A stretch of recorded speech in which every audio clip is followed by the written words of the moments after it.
Ang sarap ng tahong. Pero anong mas masarap gawin sa tahong? E di yung tahong na pinatong sa pesto pasta. At yan ang lulutuin natin ngayon mga ka-fighting.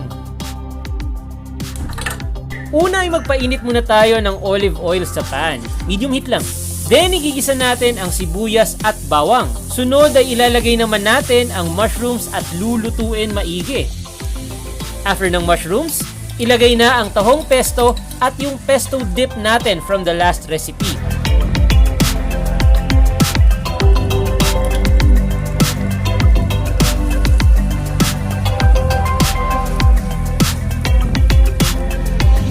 Ilagay sa low heat and i-mix maigi. Then simmer for 2 to 3 minutes. Lalagyan natin ng patis and simmer for another 2 minutes.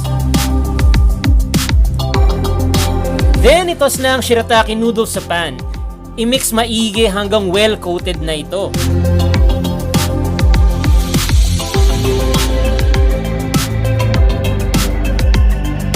For plating, ilalagay natin ang pasta sa plate. Kaya nga plating.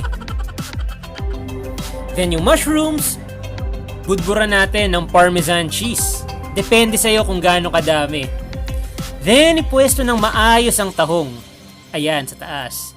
At lagyan ng mani sa ibabaw ng tahong. Lastly, sprinkle chili flakes para may anghang pa din ng konti. And ready na ang ating low-carb tahong pesto pasta. Tara mga ka-fighting, tikman na natin to!